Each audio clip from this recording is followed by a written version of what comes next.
జై గురుదేవ్. ఓం శ్రీ సాయిరామ్. ఆధ్యాత్మికత అంటే ఏమిటి? ఆధ్యాత్మికతలోని ఔన్నత్యం, విశిష్టత ఏమిటి? దాని గురించి తెలుసుకుందాం. సంస్కృతంలో ఒక సూక్తి ఉంది. అదేమిటంటే, జంతూనాం నరజన్మ దుర్లభం. అంటే జంతువులన్నింటిలోకెల్లా మానవ జన్మ చాలా విశిష్టమైనది, ప్రత్యేకమైనది, మహోన్నతమైనది. అటువంటి జన్మ లభించటం చాలా అరుదు. అందుకే నరజన్మ దుర్లభం అన్నారు. ఏమిటి మానవుడి ప్రత్యేకత? మిగతా ప్రాణికోటి అన్నీ కూడా ప్రకృతికి అనుగుణంగా జీవిస్తూ సంతానోత్పత్తి గావించుకొని జీవిత పరమార్థం నెరవేర్చుకొని మరలా తిరిగి ప్రకృతిలో కలిసిపోతూ ఉంటాయి.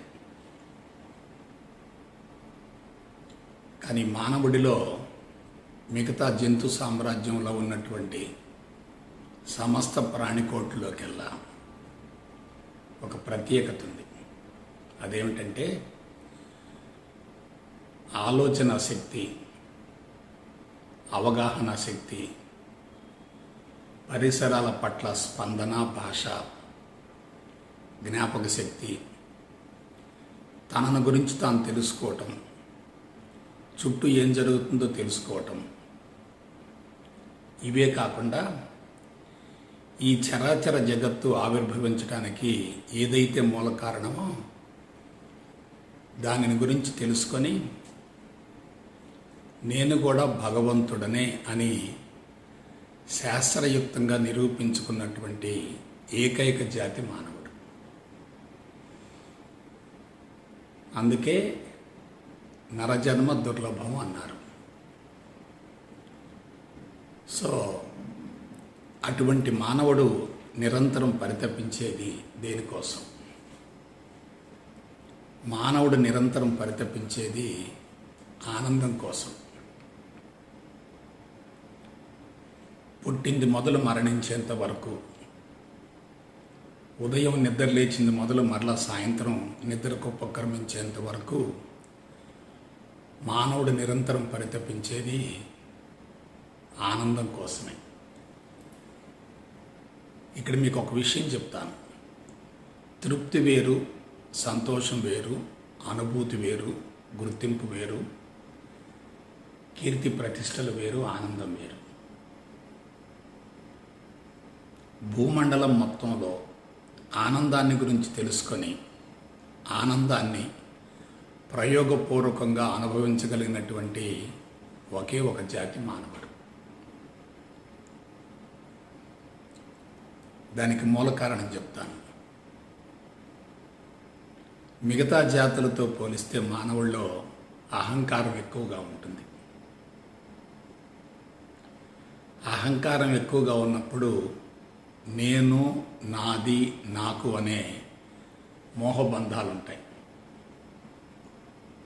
నేను, నాది, నాకు అనే మోహబంధాలు ఉన్నప్పుడు మనిషి దుఃఖానికి, బాధకి, విచారానికి, జబ్బులు గురవుతూ ఉంటాడు. జీవితాన్ని సమూలంగా దుర్వినియోగపరుచుకుంటాడు. అయితే అలా జీవితాన్ని దుర్వినియోగపరుచుకోకుండా సద్వినియోగపరుచుకొని ఆనందాన్ని ప్రాక్టికల్గా అనుభవించడానికి ఋషులు మనకు అందించినటువంటి మహోన్నత మార్గమే ఆధ్యాత్మికత. అందున మరొక విషయం చెప్తున్నాను. కోట్లాది మందిలో వందల సంవత్సరాల కాల వ్యవధిలో కొద్దిమంది మాత్రమే అటువంటి స్థితికి చేరగలుగుతారు. అయితే అతి కొద్ది మంది ఆ స్థితికి చేరినప్పటికీ వారి ప్రభావం కొన్ని శతాబ్దాల వరకు కొనసాగుతుంది. అటువంటి ఆధ్యాత్మికతను గురించి శాస్త్రీయ పందాలు తెలుసుకొని అనుభవంలో నీవు పొందగలిగితే ఇక జీవిత పరమార్థం తప్పనిసరిగా నెరవేరినట్లే. ముందుగా ఆధ్యాత్మికత అంటే ఏమిటో వివరిస్తాను. ఆత్మను గురించి తెలుసుకోవటమే ఆధ్యాత్మికత. ఆత్మను గురించి తెలుసుకోవటమే ఆధ్యాత్మికత. మన కంటికి కనిపించేటటువంటి ఈ స్థూల జగత్తు మొత్తం కూడా ఆత్మ నుండి ఆవిర్భవించింది, తిరిగి మరలా ఆత్మలో కలిసిపోతుంది. ఆత్మ నుండి ఆవిర్భవించి తిరిగి ఆత్మలో కలిసిపోయేటటువంటి స్థూల జగత్తుకు ఆధారమైనటువంటి సూక్ష్మాతి సూక్ష్మమైనటువంటి శుద్ధ చైతన్యాన్ని గురించి తెలుసుకోవటమే ఆధ్యాత్మికత అవుతుంది. దానికి చాలా పేర్లు ఉన్నాయి. పరబ్రహ్మం అన్నారు, పరమాత్మ అన్నారు, భగవంతుడు అన్నారు, శుద్ధ చైతన్యం అన్నారు, ప్యూర్ కాన్షియస్నెస్ అన్నారు. ఈ విశ్వంలో కంటికి కనిపించకుండా అతి సూక్ష్మాతి సూక్ష్మమైనదే శుద్ధ చైతన్యం. దాని నుండి మన కంటికి కనిపించేటటువంటి ఈ భౌతిక జగత్తు మొత్తం ఆవిర్భవించి తిరిగి మరలా అందులోకి వెళ్ళిపోతుంది. ఇక్కడ మీకు ఒక 2 మాటలు వాడతాను. దేని నుండి అయితే ఈ చరాచర జగత్తు ఆవిర్భవించిందో దానిని ఆధారం అంటారు. ఆధారం నుంచి ఆవిర్భవించి మన కంటికి కనిపించేటటువంటి స్థూల జగత్తునంతటిని ఆధేయం అంటారు. ఒకటి ఆధారం, 2 ఆధేయం. ఆధేయంలో నిరంతరం మార్పులు జరుగుతూ ఉంటాయి. ఆధారంలో మాత్రం ఎటువంటి మార్పులు జరగవు. అది సత్యం, నిత్యం, సనాతనం, నిరాకారం, నిరంజనం, నిర్గుణం, స్థిరం, శాశ్వతం, స్వచ్ఛం మరియు సర్వవ్యాపితం. చూసారా? అది ఆత్మ అంటే, అదే ఆధారం.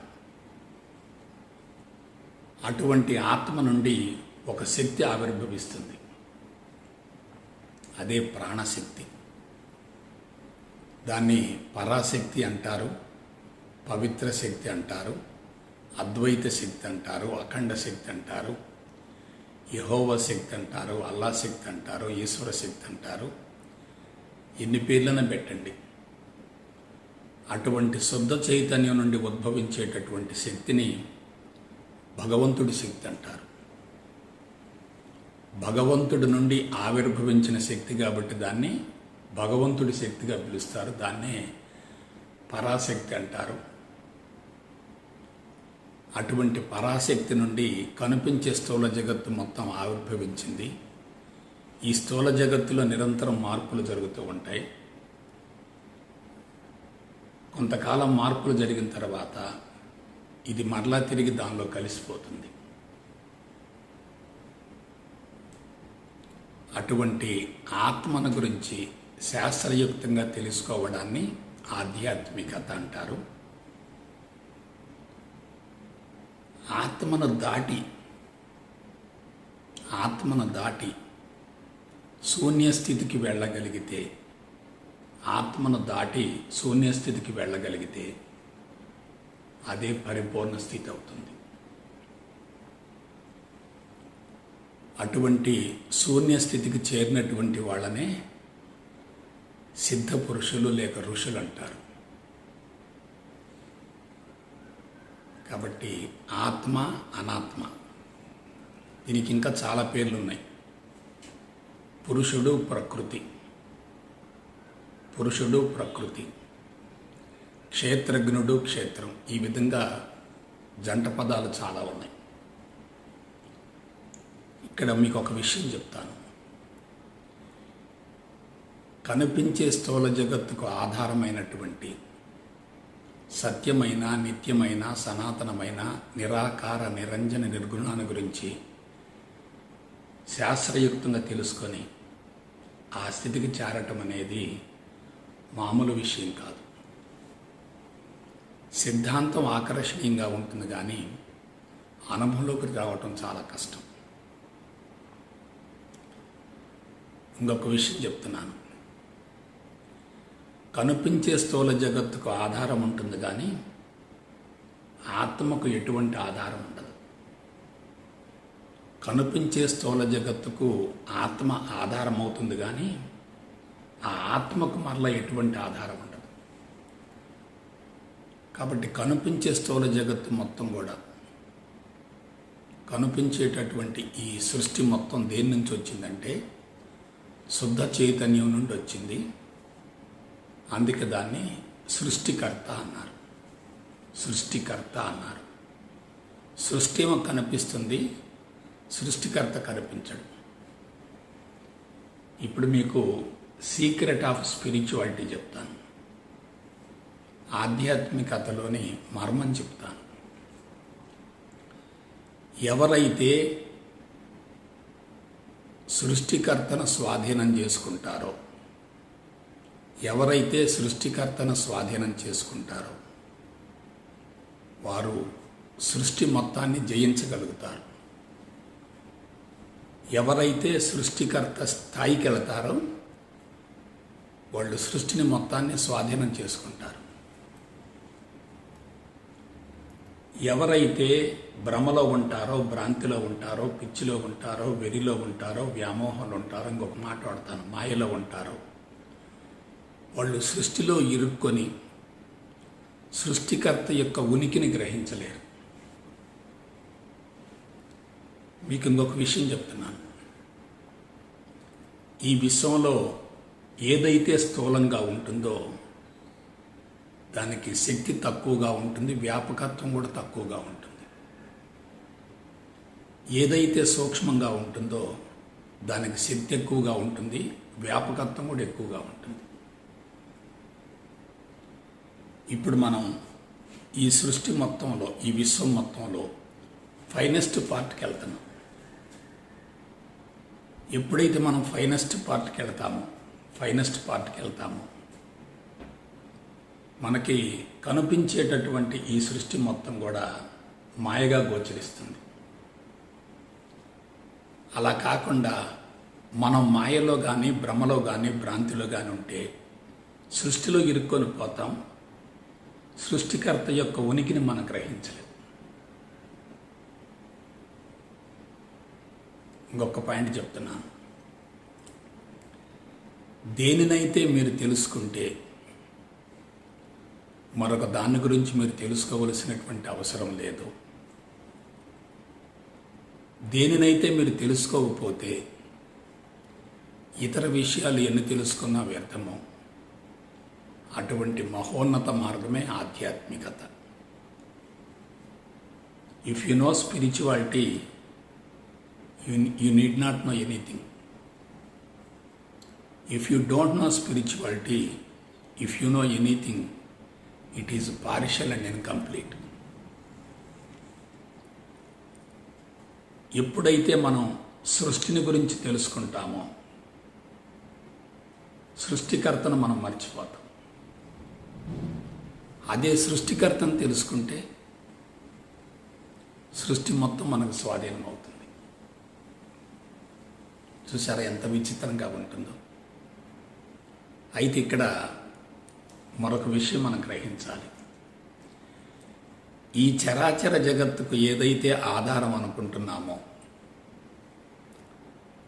ఈ చరాచర జగత్తుకు ఏదైతే ఆధారం అనుకుంటున్నామో అది కంటికి కనిపించేది కాదు, రుచి చూసేది కాదు, వాసన చూసేది కాదు, స్పృశించేది కాదు, తడిపేది కాదు, విభజించేది కాదు. ఇంతవరకు భూమండలంలో ఎవరు దాన్ని చూడలేదు, ఇక భవిష్యత్తులో కూడా చూసే అవకాశమే లేదు. మనం కనిపించేటటువంటి సృష్టిని గురించి తెలుసుకోవటం ద్వారా సృష్టికర్త యొక్క ఉనికిని అంచనా వేయగలుగుతాం. కనిపించేది మొత్తం దాని నుండి ఆవిర్భవించింది అని తెలుసుకోవటానికి సృష్టిలో జరిగేటటువంటి పరిణామాన్ని తెలుసుకుంటే ఈ సృష్టికి ఆధారం తెలిసిపోతుంది. అయితే మీకు ఒక విషయం చెప్తాను. ఆ సూక్ష్మాతి సూక్ష్మమైనటువంటి ఫైనెస్ట్ పార్ట్ అయినటువంటి సృష్టికర్త యొక్క ఉనికిని తెలుసుకొని జీవిత పరమార్థం నెరవేర్చుకోవటం ఎట్లా? ఇది మన ముందున్నటువంటి ఒక ప్రశ్న. చూడండి ఒకసారి. ఎవరైతే శారీరక, ఇంద్రియ, మానసిక, బుద్ధి మట్టాల పరిధులలో ఉంటారో, శారీరక, ఇంద్రియ, మానసిక, బుద్ధి మట్టాల పరిధుల్లో ఉంటారో వాళ్ళు స్థూల జగత్తే వాస్తవమని భ్రమిస్తారు, దానిలో ఇరుక్కొని పోతారు. స్థూల జగత్ ఎలా ఉంటుంది? రూపాలతోటి, నామాలతోటి, ఆకారాలతోటి, రంగులతోటి, అనేక రకాల సంఘటనలు, సన్నివేశాలు, పరిణామం జరుగుతూ ఉంటుంది. సృష్టి ఉంటుంది, స్థితి ఉంటుంది, లయ ఉంటుంది. ఇదంతా కూడా ఒక సమాచార సంపుటిలాగా ఉంటుంది. ఎవరైతే శారీరక, ఇంద్రియ, మానసిక, బుద్ధి మట్టాల పరిధుల్లో జీవిస్తూ ఉంటారో వాళ్ళు సృష్టికర్త యొక్క ఉనికిని గ్రహించలేరు. కారణమేంటి? వాళ్ళు సృష్టిలో ఇరుక్కొని పోతారు. అలా కాకుండా శారీరక, ఇంద్రియ, మానసిక, బుద్ధి మట్టాలను కూడా అధిగమించి హృదయ మట్టాన్ని ఛేదించుకొని ఆత్మస్థితికి వెళ్ళగలుగుతారు. ఆత్మస్థితికి వెళ్ళగలుగుతారు. వారు ఆత్మ యొక్క ఉనికిని గ్రహించగలుగుతారు, అనుభవించగలుగుతారు. మళ్ళొకసారి చెప్తాను. శారీరక, ఇంద్రియ, మానసిక, బుద్ధి మట్టాల పరిధులను కూడా దాటి హృదయ మట్టాన్ని ఛేదించుకొని ఆత్మను కూడా దాటి ఆత్మస్థితికి వెళ్ళగలిగితే ఆత్మ యొక్క ఉనికిని గ్రహించవచ్చు. మనం కంటితో స్థూల జగత్తును చూస్తూ ఉన్నాం అనుకోండి, అది ఇంద్రియ దృష్టి, అదే భౌతిక దృష్టి. మనం సినిమాకి వెళ్ళొచ్చాం, సన్నివేశాలన్నీ కూడా మనోఫలకంలో రికార్డ్ అయినాయి. ఇంటికి వచ్చిన తర్వాత ఇంట్లో వాళ్ళు అడిగారు సినిమా ఎలా ఉందని చెప్పి.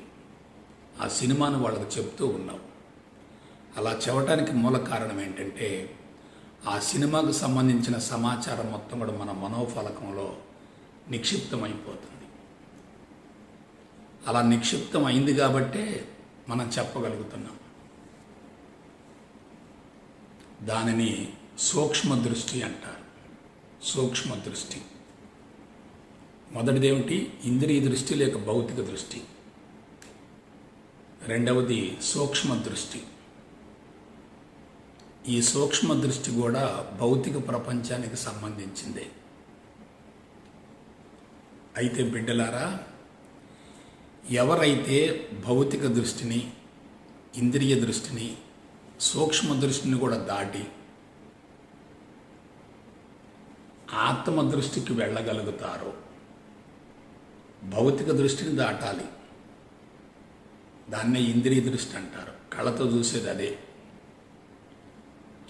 సూక్ష్మ దృష్టి, ఇది మనోఫలకంలో ఉన్నటువంటి సంస్కారాలకు సంబంధించింది. అది కూడా దాటాలి. మరి మూడో స్టేజ్ ఏమిటి? ఆత్మదృష్టి. ఎవరైతే ఆత్మదృష్టికి చేరతారో వాళ్ళు ఆత్మస్థితిలో జీవిస్తారు. ఆత్మస్థితిలో జీవించే వాళ్ళకి కనిపించే సృష్టి మొత్తం కూడా భగవంతుని మయంగా గోచరిస్తుంది. ఎవరైతే ఆత్మస్థితిలో జీవిస్తారో వాళ్ళకి కనిపించే స్థూల జగత్తు మొత్తం కూడా భగవంతుని మయంగా గోచరిస్తుంది.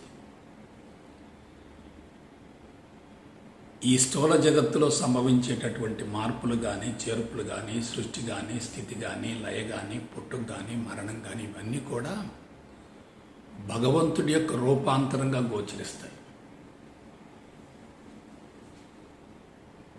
ఇప్పుడు అర్థమైందా? కొంచెం జాగ్రత్తగా అర్థం చేసుకోండి. ఎవరైతే భౌతిక దృష్టిని, సూక్ష్మ దృష్టిని కూడా అధిగమించి ఆత్మదృష్టికి వెళ్ళగలుగుతారు, అటువంటి వారికి కనిపించేటటువంటి భౌతిక జగత్తు మొత్తం కూడా భగవంతుని మయంగా గోచరిస్తుంది.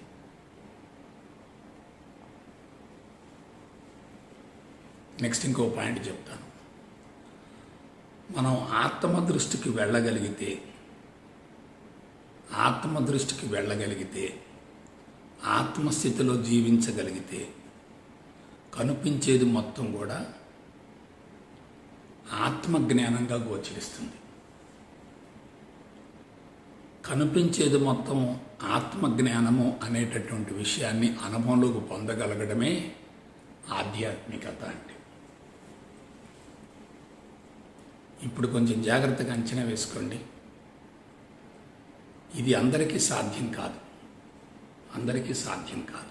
ఎందుకంటే మనిషి భౌతిక ప్రపంచపు పరిధిలో ఉన్నప్పుడు భౌతిక ప్రపంచాన్ని వాస్తవంగా భ్రమిస్తూ ఉంటాడు. ఒకవేళ భగవంతుడి యొక్క ఉనికిని గురించి తెలుసుకొని దాని గురించి అప్పుడప్పుడు ఆలోచిస్తూ ఉన్నప్పటికీ ఆత్మస్థితికి చేరటం మాత్రం అసాధ్యం. ఆత్మస్థితికి చేరాడనుకోండి, అతనికి ఇక విశ్వ శరీరం ఉంటుంది తప్ప భౌతిక శరీరం ఉండదు. భౌతిక శరీరం ఉండదు. కాబట్టి ఎప్పుడైతే విశ్వ శరీరం ఉంటుందో, నేనే విశ్వం, విశ్వమే నేను అనే భావన కలుగుతుందో, ప్రకృతిలో విశ్వంలో జరిగేటటువంటి ప్రతి కదలిక కూడా భగవంతుడి యొక్క రూపాంతరంగా గోచరిస్తుంది. అతనికి భగవంతుడు తప్ప ఇంకేమీ తెలియదు. దాన్ని ఏమంటారో చెప్పనా? సర్వం బ్రహ్మమయం అంటారు.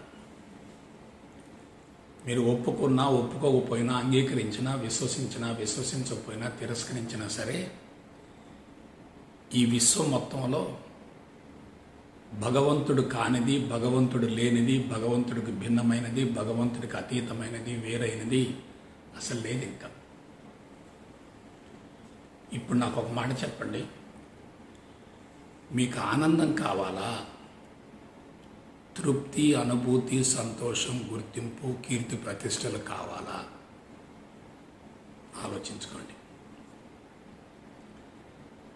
తృప్తి, అనుభూతి, సంతోషం, కీర్తి ప్రతిష్టలు, గుర్తింపు లాంటివన్నీ కూడా అల్పమైనవి. కానీ మనిషికి హయ్యెస్ట్ స్టేట్ ఏమిటంటే ఆనందంగా జీవించడమే. ఆనందంగా జీవించే వ్యక్తి ప్రకృతిని మొత్తాన్ని స్వాధీనం చేసుకుంటాడు. ఇంకొక మాట పడతాను. అతనికి భౌతిక దృష్టి కొన్ని కిలోమీటర్లు ఉంటుంది. సూక్ష్మ దృష్టి భూమండలం వరకే ఉంటుంది. కానీ ఆత్మ దృష్టి కొన్ని కోట్ల కిలోమీటర్ల వరకు ఉంటుంది. వాళ్ళకి భౌతిక నేత్రాలు పనిచేయవు. కళ్ళు మూసుకొని విశ్వాన్ని దర్శించగలుగుతారు. కొంచెం జాగ్రత్తగా ఆలోచించండి. మనం భౌతిక నేత్రాలతోటి కొంతవరకు మాత్రమే చూడగలుగుతాం. మనోదృష్టితోటి భూమండలం మొత్తాన్ని చూడగలుగుతాం. కనిపించే దాని వరకే చూడగలుగుతాం. దానికి పరిమితి ఉంటుంది. కానీ ఆత్మదృష్టికి, ఆత్మ ఎంతవరకైతే వ్యాపించి ఉంటుందో అంతవరకు ఆత్మదృష్టి ఉంటుంది. ఆత్మ ఎంతవరకైతే వ్యాపించి ఉంటుందో అంతవరకు ఆత్మదృష్టి ఉంటుంది. ఇప్పుడు నాకు ఆన్సర్ చెప్పండి. ఆత్మ ఎంతవరకు వ్యాపించింది? విశ్వం మొత్తం వ్యాపించింది. కంటికి కనిపించేది ఆత్మే. కంటికి కనిపించకుండా అది ఏర్పడటానికి మూలమైనది, ఆధారమైనది కూడా ఆత్మే. సో భౌతిక జగత్తుకు పరిమితి ఉంటుంది కానీ ఆత్మకు పరిమితి ఉండదు. అటువంటి ఆత్మస్థితికి చేరగలిగినటువంటి అర్హత, అవకాశం ఉన్నటువంటి ఒకే ఒక జాతి మానవుడు. అది కూడా కేవలం మానవుడిగా పుట్టినంత మాత్రాన, సమాచారం తెలుసుకున్నంత మాత్రాన అది సాధ్యం కాదు. సమాచారం తెలుసుకోవటం అనేది అది ఇంద్రియ పరిధిలోనిది, మా మనసు పరిధిలోనిది. కానీ సమాచారాన్ని కూడా వదిలివేయగలిగినటువంటి స్థితికి రావాలి. సమాచారాన్ని కూడా వదిలివేసే స్థితికి వస్తే అప్పుడు అటువంటి వ్యక్తికి ఆత్మదృష్టి వస్తుంది, ఆత్మస్థితి వస్తుంది. మీకు ఒక విషయం చెప్తున్నాను. ప్రపంచం మొత్తంలో అన్ని దేశాల్లోకెల్లా ఇటువంటి ఆధ్యాత్మికతను గురించి ప్రపంచానికి బహిర్గతం చేసినటువంటి పవిత్రమైన గడ్డ భారతదేశం. ఒకే ఒక మాట చెప్తున్నాను. భారతదేశంలో ఉన్న వాళ్ళకు మాత్రమే ఆధ్యాత్మికతను గురించి, ఆత్మస్థితిని గురించి, ఆత్మదృష్టిని గురించి శాస్త్రీయపరమైన అవగాహన ఉంటుంది. ఆ స్థితికి చేరే అవకాశం ఉంటుంది. మిగతా వాళ్ళకి సాధ్యం కాదు. ఎందుకు సాధ్యం కాదంటే మిగతా వాళ్ళు ఆరోహణ క్రమంలో ఉంటారు, కానీ భారతీయులు అవరోహణ క్రమంలో ఉన్నారు. శూన్యం నుండి ప్రపంచాన్ని వర్ణించటం వేరు,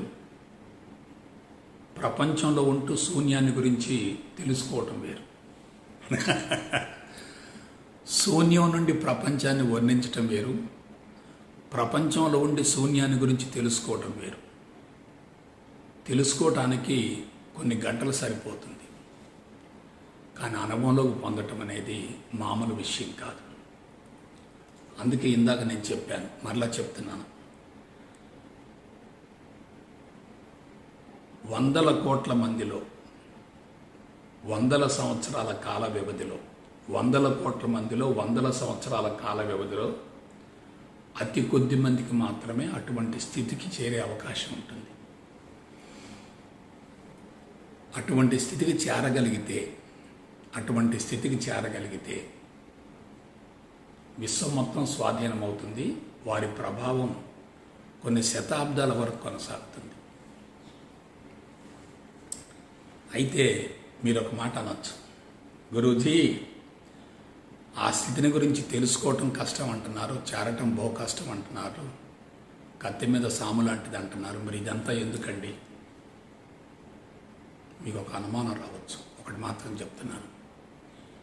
ఈ ఆధ్యాత్మిక విధానం అనేది క్రీస్తుకు పూర్వం 8000 సంవత్సరాల నాడు బహిర్గతమైంది. అంటే ఇప్పటికీ 10,000 సంవత్సరాల నాడు బహిర్గతమైంది. అటువంటి ఆధ్యాత్మికత ఆనాటి నుండి నేటి వరకు రూపాంతరం చెందుతూ కొనసాగుతూ వచ్చింది. కానీ ఇప్పుడు నవీన మానవుడు ఎలా ఉన్నాడు? సైన్సు సాంకేతిక పరిజ్ఞానంతో అంతరిక్ష ప్రయోగాలు చేస్తూ విశ్వాన్ని గురించి లోతుగా అధ్యయనం చేయగలిగినటువంటి స్థాయికి ఎదిగాడు. అందుకని మనం ఏం చెయ్యాలి? క్రీస్తు పూర్వం నాడు బహిర్గతమైనటువంటి ఆధ్యాత్మిక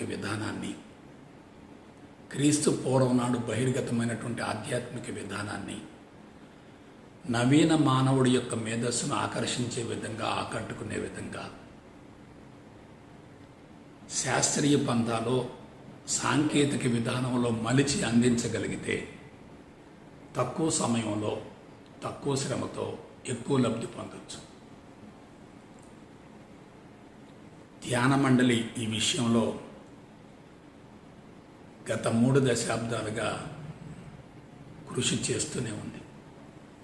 మీరు అనుకోవచ్చు, నేను ఆధ్యాత్మిక మార్గంలో ప్రవేశించి 30 సంవత్సరాలైంది, గురుపేట మెక్కి 27 సంవత్సరాలైంది, సంస్థను స్థాపించి 22 సంవత్సరాలైంది.